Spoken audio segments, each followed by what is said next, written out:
Hello student. Today we are going to start a new chapter that is cell, the unit of life. Topic first. Okay. Class 11th chapter first unit third. Okay guys. Basically अगर मैं cell की बात करूं तो cell जो होता है an organism, edit कर रहा हूं एक minute. Okay. An organism consists of one or more cells. According, there are two types of organism: unicellular, composed of single cell, and multicellular, composed of many cells. Unicellular organisms are capable for independence, existence, and performing the essential function of life. तो basically आप class 9 से पढ़ते आ रहे हो कि ये जो आपका बेसिकली सेल्स होते हैं इनके क्या क्या यूजेस होते हैं. ओके. इनकी जो मैन्युफैक्चरिंग, इनका जो बेसिकली डेवलपमेंट और स्ट्रक्चर है, अल्ट्रा स्ट्रक्चर, वो सारा डिटेल आप क्लास 9th और 10th में देख चुके हो. तो बेसिकली अगर हम लोग सेल्स को लेते हैं, इसके टू काइंड्स होते हैं. एक यूनिसेलुलर होता है, दूसरा मल्टीसेलुलर होता है. On the basic of unicellular, it is the only one types of made of only one types of cell, and second is the multicellular. This is made of different kinds of cells. Okay guys. So basically, as a cell is the functional and structural unit of life. Okay, next, cell theory. So basically class 9th में आप लोग cell theory के बारे में बहुत सारा detail पढ़े चुके हो. इसमें आपको और डिटेल डील करना है. So the cell theory was formulated by two German scientists, Matthias Schleiden and Theodor Schwann, independently. Okay. तो दो साइंटिस्ट थे बेसिकली, आप जिसको हम लोग स्लाइडेन एंड स्वान के नाम से भी जानते हैं, इनका शॉर्ट नेम. तो स्लाइडेन एंड स्वान ने क्या था बेसिकली सेल थ्योरी प्रपोज किया था 1838 में. Examine as a large variety of plant tissue as observed all plants are composed of different kinds of cells. At about the same time Schwann 1839 closely studying different types of animals and found that the animal cells had a very thin outer layer known as plasma membrane. Okay guys, plasma membrane को deal किया था basically स्वान ने. इनके बारे में complete इन्होंने study किया, then उन्होंने सेल थ्योरी प्रपोज किया था. ही also concluded from his study based on plant tissue and animal cells differ from plant cell in lacking cell wall. तो इन्होंने क्या किया था, प्लांट एंड एनिमल टिश्यूज़ को बेसिकली उनके सेल वॉल के बेसिस पे उन दोनों को अलग किया था. ओके. जो आपके ऑब्जेक्शंस टू सेल थ्योरी में बहुत सारे ऑब्जेक्शंस क्रिएट होते हैं. बेसिकली हम सब जानते हैं कि जितने भी रिसर्च पेपर होते हैं वो एक बहुत बड़ी कमेटी, जो साइंटिस्ट होते हैं उनकी एक कमेटी के बीच प्रपोज किया जाता है. और ऐसे में प्रपोजल में बहुत सारे ऑब्जेक्शन क्रिएट होते हैं. जैसे मेंडल के ही ऑब्जेक्शन, जो रिसर्च पेपर है उसमें बहुत सारे ऑब्जेक्शन क्रिएट हुए थे, जिसके बहुत सारे उन्हें क्या मिला था, ऑब्जेक्शंस के अकॉर्डिंग उनको फिर एक्सेप्शंस और कुछ रूल्स और डेवलप करने पड़े थे. Okay guys. So, देखो, cell theory failed to explain how and from where the new cells were form. तो सेल थ्योरी तो पहले तो क्या हो गया, फेल हो गया था, क्योंकि वो ये एक्सप्लेन नहीं कर पाया कि जो सेल्स होते हैं बेसिकली, ठीक है, वो कैसे और कहाँ से बनते हैं. All this observation lead to be a major expansion of cell theory that was expanded by Rudolf Virchow in 1855, modified the hypothesis of Schleiden and Schwann and explained in his statement that cells divide and new cells are formed from pre-existing cells. ऑस्मिन सेल्यूटा यानी ई सेल्यूटा के form में. तो आपको basically हम लोग को Schleiden and स्वान पता है कि उन्होंने क्या किया था, सेल थ्योरी प्रपोज किया था, बट वो फेल हुआ था. उसके जो स्टेटमेंट थे उसको क्या किया था, रिसर्च करके ठीक है। बेसिकली उसको फिर से क्या किया गया, प्रपोज किया गया रूडोल्फ वर्चो 1855 में, जो बेसिकली आज हम लोग जो सेल थ्योरी पढ़ते हैं वो इनका स्टेटमेंट होता है। Okay, according to the statement cells divide and new cells are form. जो पुराने सेल्स होते हैं वो क्या हो जाते हैं, डिवाइड हो जाते हैं, टूट जाते हैं सेल डिवीजन से, और न्यू सेल्स का क्या होता है, फॉर्मेशन होता है from pre existing sales. Okay okay guys, next statement is thus the cell theory states that the first statement is all living organisms are composed of cells and their products।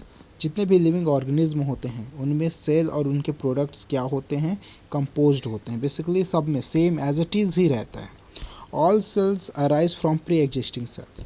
जितने भी sales होते हैं वो अपने pre existing cell से ही बनता है, ठीक है, अपने पेरेंट्स लेवल से ही क्या होता है, जितने भी ऑफ स्प्रिंग होता है उनका ऑरिजिन होता है। तो सेम वैसे ही सेल्स भी क्या होते हैं, अपने प्री एग्जिस्टिंग सेल्स से डेवलप होते हैं। Cells show similarity in chemical composition and metabolic activities. जितने भी सेल्स होते हैं उनमें जो मेन केमिकल कंपोजिशन और जो मेटाबॉलिक एक्टिविटीज़ होती है वो क्या होती है, एज इट इज़ सेम होता है। लाइक डीएनए, हमारी बॉडी के जितने जहाँ से भी आप सेल्स निकाल दो हमारे बॉडी का डीएनए सेम ही रहेगा, मेटाबॉलिक सेम ही रहेगा, केमिकल कंपोजिशन सेम ही रहेगा। Okay guys, cells are the structure and functional unit of living organism. Most important ये जो टर्म है बहुत इंपॉर्टेंट है। ये स्टेटमेंट बहुत इंपॉर्टेंट है किसी भी ह्यूमन बींग्स की ऑर्गेनाइजेशन को रिप्रेजेंट करने के लिए।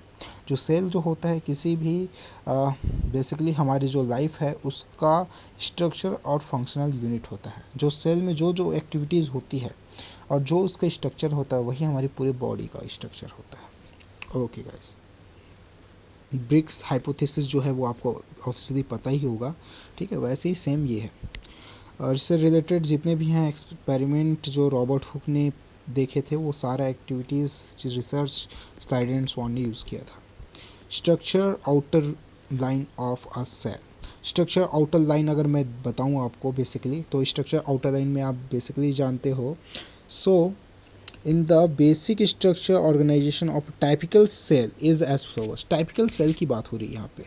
ओके, टाइपिकल सेल्स में क्या होती है, first nucleus, most important, it is the control room of the cell, the central part and brain of the cell, also known as brain of the cell, which is spherical. कैसा होता है, spherical in shape, its number can be 1 और मोर पर sales.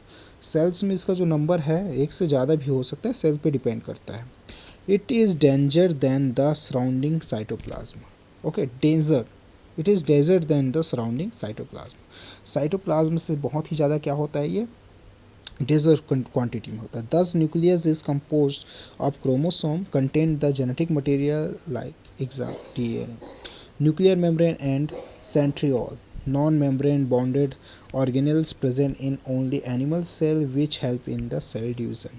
तो बस cell division आपको इसी unit में पढ़ना है। तो बेसिकली क्या होता है, जो न्यूक्लियस होता है उनमें क्रोमोसोम्स पाए जाते हैं। बेसिकली जानते हैं 46 क्रोमोसोम होता है ह्यूमन बींग्स में, और ये जो होते हैं वो बेसिकली डीएनए को कंटेन करके रखते हैं न्यूक्लियोसोमल मॉडल के साथ, और इसमें हेल्प करता है stone protein. Okay, nuclear membrane and centriole, जो बेसिकली होता है न्यूक्लियर मेम्ब्रेन एंड सेंट्रियोल, इन दोनों का बहुत ही ज़्यादा फंक्शंस होता है सेल को डिवाइड करने के लिए। Non membrane bond organelles present in the only animal cell which help in the cell division. Okay, second जो है, सेकेंड है cytoplasm, then outer membrane. Cytoplasm के बहुत सारे मेम्ब्रेन्स पार्ट हो गए, साइटोप्लाज्म हो गया, आउटर मेम्ब्रेन जिसको हम लोग प्लाज्मा मेम्ब्रेन बोलते हैं, या फिर जो भी है आउटर पार्ट हो गया। ओके गाइस, सो ये सारा तो है एक आउटर व्यू है जो आपको इजीली समझ में आ जाएगा, आप इसको रीड कर लेना। मैं डायरेक्टली आपको शेप, जो साइज़ ऑफ सेल है उस पर डिस्कस कर रहा हूँ।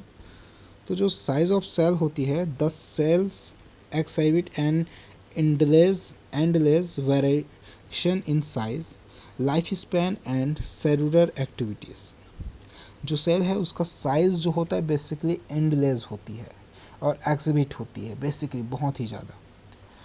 Life span and cellular activities जिसका अभी तक बेसिकली फुल डेटा हमको अचीव नहीं हुआ है। एग्जाम्पल माइकोप्लाज्मा स्मॉलेस्ट सेल, याद रखना माइकोप्लाज्मा स्मॉलेस्ट सेल एंड और PPLO जिसको प्लूरो निमोनिया लाइक ऑर्गेनिज्म बोलते हैं, जो आपका PPLO, ये दोनों स्मॉलेस्ट सेल होते हैं, is only 0.3 micrometre, 0.3 micrometre in length and the bacteria are approx 3 to 5 micrometre in size.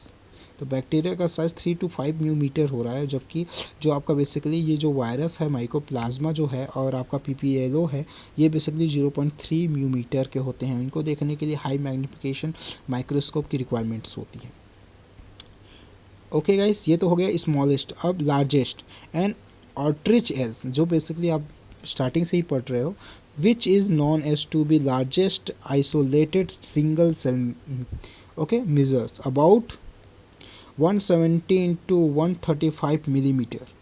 Human red blood cells RBC, जो सिंपल माइक्रोस्कोप से भी विजिबल होता है, are about 7 म्यूमीटर is diameter and in diameter, okay, diameter में 7 म्यूमीटर है इसका, basically 7 mu metre याद रखिए। And the nervous cell of human beings is the longest cell having length of 90 to 100 centimetre. ये जितने भी डेटा आपको बता रहा हूँ सेल साइज ऑफ सेल आप डिस्कवर करोगे तो बहुत सारे आपके डेटा मिलेंगे, लेकिन जो मेन कंक्लूजन है वो यही है कि आपका जो लॉन्गेस्ट जो सेल है वो नर्व सेल होती है, 90 to 100 सेंटीमीटर का होता है। स्मॉलेस्ट सेल की बात करेंगे तो माइकोप्लाज्मा और PPLO का होता है 0.3 म्यूमीटर का।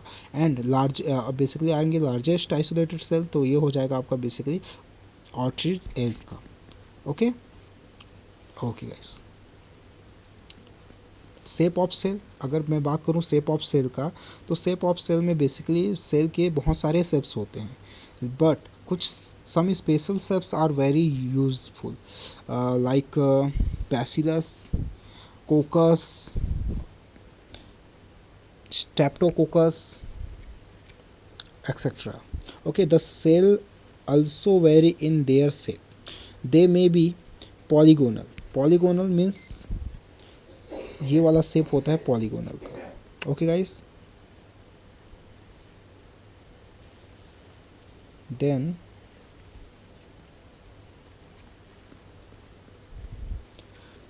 disc like, amboid, thread like, cuboid or irregular. The cell shape is always related to very rich and function the performs. तो ये जो आपका रेड ब्लड सेल्स है राउंड एंड बाइकॉन्केव, इसको हम लोग जनरली कोकस फॉर्म बोलते हैं। अगर कोई सेल है जो राउंड शेप में स्पेरिकल शेप में होता है, तो ये जो फॉर्म होता है इसको बोलते हैं कोकस फॉर्म। Okay, कोकस form. और ये जो कोकस है इस राउंड शेप को बोलेंगे कोकस, और इस कोकस के अकॉर्डिंग भी कितने होते हैं, 4 टाइप्स के होते हैं। अगर सेल सिंगल है तो उसको बोलते हैं मोनोकोकस। ओके गाइस, ये हो जाएगा मोनोकोकस। अगर सेल में एक साथ दो सेल इन्वॉल्व होते हैं तो उसको बोलते हैं डाइकोकस या फिर डिप्लोकोकस। ओके, कोकस। थर्ड, अगर एक चैन लाइक स्ट्रक्चर में ऐसा कोकस फॉर्म होता है, जैसे 9th में आप लोगों ने एक ऐसे स्ट्रक्चर देखा था साइनोबैक्टीरिया का, तो ये जो होता है इसको बोलते हैं स्ट्रेप्टोकोकस। ओके, तो ऐसे बहुत सारे इसके क्या होते हैं, अरेंजमेंट स्ट्रक्चर होते हैं सेल के, उसके अकॉर्डिंग उनके नेम क्या होते हैं, चेंज होते जाते हैं।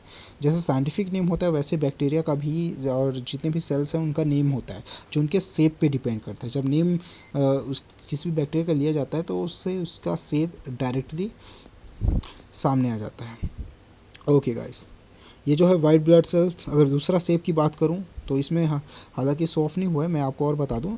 एक शेप होता है बैसिलस, ये वाला जो शेप है इसको बैसिलस शेप बोलते हैं, डेट इज़ बैसिलस। इसमें भी वही सेम होता है, मोनोबैसिलस, डिप्लोबैसिलस, अगर 2 मिल गए तो डिप्लो हो गया, डाइबैसिलस फॉर्म बोलते हैं। अगर एक चैन के फॉर्म में हो रहा है तो इसको बोलते हैं हम लोग बेसिकली स्ट्रेप्टोबैसिलस। ओके, और भी बहुत सारे होता है, वाइब्रो होता है, बहुत सारे ऐसे शेप्स होते हैं। ओके, वाइब्रो है, क्यूबोइडल है। Okay, elongate shape, round and rod, ये शेप के साइज़ हो जाते हैं। शेप और भी बहुत सारे ऐसे आपको शेप मिलेंगे, बट कोकस और जो बेसिकली आपका वेसल मोस्ट इम्पॉर्टेंट हो जाता है। एक कुछ सेल्स ऐसे कॉमन लाइक होता है जिसको विब्रियो सेप बोलते हैं,